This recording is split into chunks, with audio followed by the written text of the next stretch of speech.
Remember walking into BHS and finding everything from bedding to lighting to that perfect jumper? This British institution dressed generations and furnished millions of homes for 88 years. But then one day, it was gone. Vanished almost overnight, leaving 11,000 people jobless and 20,000 pensioners in limbo. How could a beloved high street cornerstone collapse so suddenly, shattering livelihoods and security for thousands? What happened to BHS really is far more shocking than most people realize, and the true story behind its fall still echoes across the UK today. Are you ready to uncover the shocking truth left behind when the doors finally closed? For so many families, a trip to BHS was a simple pleasure. Shelves stacked with bedding, racks of jumpers in every color, and aisles that seemed to stretch on forever. Children would dart between displays, clutching school uniform lists, while parents compared prices on kitchenware and lighting. There was always a sense of possibility. Whether you needed a last-minute birthday present or just wanted to browse for something new. Grandparents picked out Christmas gifts, teenagers eyed the latest fashion, and everyone left with a blue-striped carrier bag. BHS felt reliable, familiar, almost like part of the family itself. It was more than a shop. It was a place where memories were made year after year on high streets up and down the country. Then, almost without warning, BHS was gone. Doors locked for good. Headlines screamed the numbers. 11,000 people out of work, 20,000 pensioners left wondering if their retirement savings would ever arrive. For staff who had spent decades behind the tills, the news came like a punch to the gut. Years of loyalty and routine replaced overnight by silence and fear. Pensioners who had trusted in the promise of a secure future now faced uncertainty, their plans for the years ahead thrown into chaos. The shockwaves rippled far beyond the shop floor. Suddenly, a fixture of British life had vanished, and with it, the sense of security thousands had counted on. How could this happen to a company so woven into everyday life? In 1928, Brixton's Electric Avenue welcomed a new kind of shop. British Home Stores opened its doors with a promise painted right above the entrance: nothing over a shilling. That meant everyone, from the local char lady to Lady Peaton herself, could browse the same shelves and leave with something useful.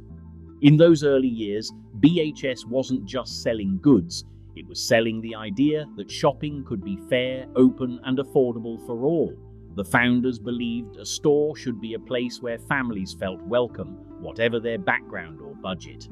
On Saturdays, queues would snake out the door as parents picked up towels, crockery, or a new pair of socks for the kids. The store's simple displays and low prices drew crowds from every walk of life. For many, it was the first time they could buy something new without counting every penny. By keeping prices low and choices wide, BHS created a sense of belonging that other shops just couldn't match. It wasn't long before word spread beyond Brixton. New branches appeared across Britain, each one carrying that same spirit of inclusion.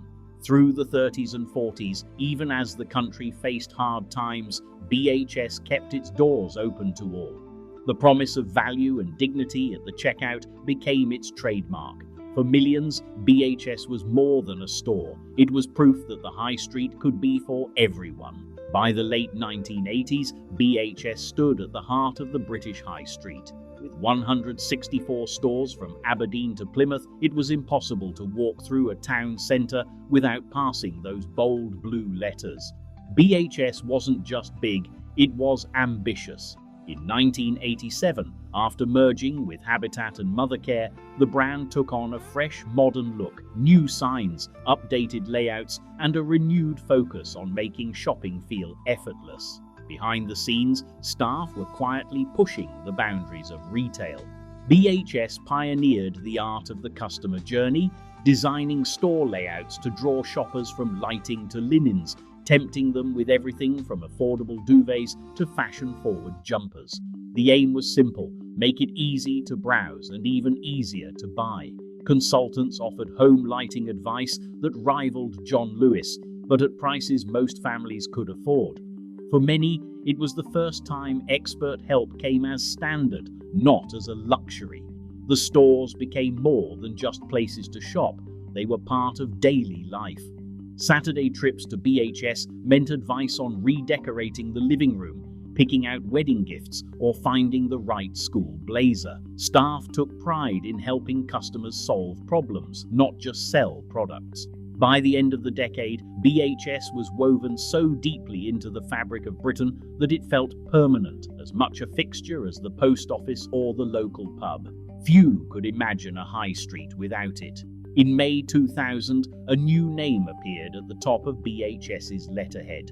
Sir Philip Green, already known for his retail empire, bought the entire company for £200 million. He promised transformation, new investment, a retail revolution, a fresh start for a beloved high street chain.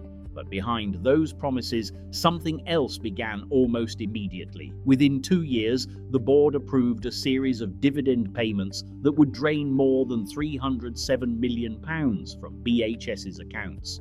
These weren't rewards for record profits or a booming business. The money left the company even as sales showed early signs of strain and stores struggled to keep up with changing shopping habits. The sums involved were staggering for a retailer of BHS's size. Board minutes from 2002 and 2003 show directors signing off on payments that dwarfed the company's retained profits. The majority of this windfall flowed not to ordinary shareholders, but to Taveta Investments, a Jersey-based holding company ultimately controlled by Lady Tina Green, Philip's wife and a resident of Monaco. By routing the payments offshore, the Green family sidestepped hundreds of millions in UK tax. Forensic accountants would later describe these extractions as exceptional in size and frequency, especially during years when BHS's own cash flow was under pressure. The mechanisms were complex, but the effect was simple. Cash that could have gone into modernizing stores, paying suppliers, or shoring up the pension fund was instead siphoned out at the earliest legal opportunity. Management fees, rental payments to property companies owned by the Greens, and interest on intercompany loans all added to the outflow. Each transaction was signed off in board meetings, justified by claims that BHS remained a valuable, well-run group. But as the money flowed to Monaco and Jersey, little was left for the business itself. The first raid on BHS's coffers set the tone for the years that followed. It was the beginning of a pattern: extract as much as possible, as quickly as possible, and leave the risks behind. When Philip Green took over BHS in the year 2000, the company's pension fund was in good health. There was a £43 million surplus, enough to make employees feel their retirement was safe. But behind the scenes, decisions were being made that would unravel decades of trust. Over the next 15 years, BHS stopped making regular contributions into the pension scheme. These so-called contribution holidays were signed off by company directors and quietly approved by the trustees, who believed the company would recover. Staff kept paying in, never told that the company's own payments had slowed to a trickle. As the years passed, the numbers shifted from black to deep red. By the time BHS was sold in 2015, the pension fund was staring at a £571 million deficit.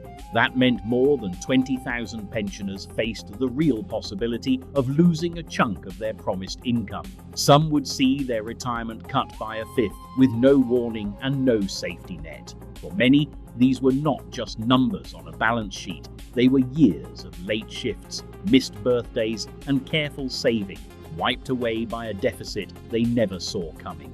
Regulators raised red flags as early as 2006, warning that recovery plans were too slow and employer contributions too low. Trustees argued for more funding, but the company insisted it couldn't afford to pay. Each year, the gap widened. The pension scheme became a ticking time bomb, its fate tied to a business that was bleeding cash. Meanwhile, the Green family and their offshore companies took out £586 million in dividends and fees, leaving the pension fund exposed to every downturn.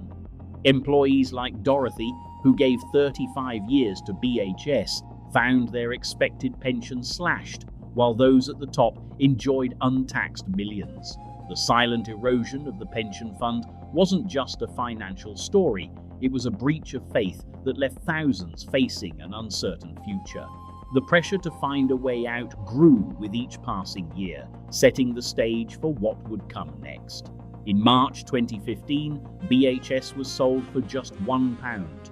The new owner, Dominic Chappell, arrived with the swagger of a saviour, but a background that raised eyebrows across the city. Chappell was no retail veteran. Instead, he was a former racing driver and three-time bankrupt, with a string of failed ventures behind him. Yet despite warnings from lawyers, accountants, and the pensions regulator, the deal went ahead. Philip Green's advisors flagged Chappell's lack of experience and shaky finances, but the pressure to offload BHS was too great. For Green, the sale meant passing on a business weighed down by debt and a pension deficit that had grown to more than £500 million. Chappell promised a turnaround, but within weeks, the reality became clear. Board minutes and administrator reports show that in just 13 months, Chappell and his associates extracted £8.4 million from BHS. The money flowed out in a blur of management fees, loans and payments to retail acquisitions, the shell company Chappell used for the takeover. Some of these funds paid off personal debts, including £1.5 million used to settle his father's mortgage. All the while, the stores became even more tired, suppliers complained of unpaid bills, and staff waited for wages that sometimes never arrived. Inside the shops, the mood shifted from hope to confusion, then to dread. Managers received little guidance, and rumors spread quickly through WhatsApp groups and break-room whispers. For many employees, loyalty kept them coming in each morning, even as they watched the shelves empty and customers drift away. Staff diaries from the final months describe a sense of abandonment. Long-serving supervisors left to handle angry suppliers, while head office seemed to vanish. The chain that once stood for reliability was now running on fumes, led by a man whose only retail experience was this spectacular gamble. Warnings about Chappell's suitability had been loud and clear, but they were ignored. The £1 sale had handed BHS to a consortium with no plan, no capital, and every incentive to take what they could before the doors closed for good. By the time the company slipped into administration, the last scraps had been picked clean. The collapse was no longer a distant threat. It was now a ticking clock counting down to the end of an era on the British High Street. Monday morning, April 25, 2016, began like any other for BHS staff. By mid-morning, the news had broken. British Home Stores was entering administration. In flagship stores, managers gathered their teams in back rooms, reading from hastily printed memos. Some employees found out from the radio before their own bosses could speak. Phones buzzed as WhatsApp groups filled with shock and disbelief. For many, the announcement felt unreal. A company that had survived world wars, recessions, and changing fashions was now finished, just like that. On shop floors up and down the country, the reality set in. Customers came in searching for bargains, but staff stood behind tills with tears in their eyes. In Oxford Street, long-serving employees hugged each other, knowing their decades of service were ending, not with a celebration, but a sudden public loss. Some people cried openly. Others simply carried on, scanning barcodes and folding jumpers, holding on to routine as the world shifted beneath their feet. The numbers were staggering. 164 stores to close, 11,000 jobs gone. In break rooms, conversations turned to mortgages, school fees, and what to tell the kids. A sense of pride kept many returning to work, even as paychecks stopped arriving. One supervisor wrote in her diary, "We weren't just losing our jobs, we were losing our second family." Pensioners called in, desperate for answers, but staff had none to give. The silence from head office was deafening. In the space of a single day, a trusted name vanished, leaving behind empty aisles, unanswered questions, and thousands of lives changed forever. Parliament wasted no time demanding answers. In packed committee rooms, MPs pressed Sir Philip Green and Dominic Chappell to explain how a trusted retailer could be stripped bare in just a few years. The exchanges were tense and often bitter. One MP called it the unacceptable face of capitalism. Green shifted in his seat, bristling at every accusation, but the numbers spoke for themselves. Over £586 million had flowed out to the Green family and their offshore accounts, while the pension fund plummeted from surplus to a £571 million deficit. Chappell, meanwhile, faced questions about the £8.4 million he and his team extracted in just 13 months. Money spent on management fees, personal loans, and even paying off family mortgages, all while staff went unpaid and stores fell apart. The committee's final report did not mince words. It described a pattern of systematic extraction and reckless disregard for the people who kept BHS running. Under growing public pressure, Green agreed to pay £363 million towards the pension shortfall. But even after this settlement, he walked away with a profit of more than £200 million, his knighthood intact and his yacht still moored in Monaco. Chappell was banned from acting as a company director for 10 years, a punishment that for many felt small compared to the scale of destruction left behind. For former staff and pensioners, the scars remain. Most pensioners now receive only about 88% of what they were promised. Some get even less. Empty BHS stores still dot high streets across Britain, silent reminders of what was lost. Where there was once laughter and bustle, there are now shuttered windows and fading signs. Each vacant shell stands as both a warning and a question. How could those at the top walk away so easily while everyone else paid the price? In 2016, the collapse of BHS left 11,000 people without jobs and put 20,000 pensions at risk. Consequences confirmed in parliamentary reports and official records. Over 15 years, £586 million was extracted from the company, while its pension fund shifted from a £43 million surplus to a £571 million deficit. Despite a £363 million settlement, those responsible, Sir Philip Green and Dominic Chappell, faced limited legal consequences. Green retained over £200 million in profit, while Chappell was banned as a director after conviction. The full details of internal decision-making, especially around the pension scheme's management, remain partly shielded by legal confidentiality. Today, empty BHS storefronts stand across the UK as evidence of what happens when profit comes before people. The facts show that the greatest cost of BHS's downfall was not financial, but human, borne by loyal staff and pensioners. BHS's story remains a cautionary record of modern corporate failure, documented in thousands of pages of evidence and the silence of lost high streets.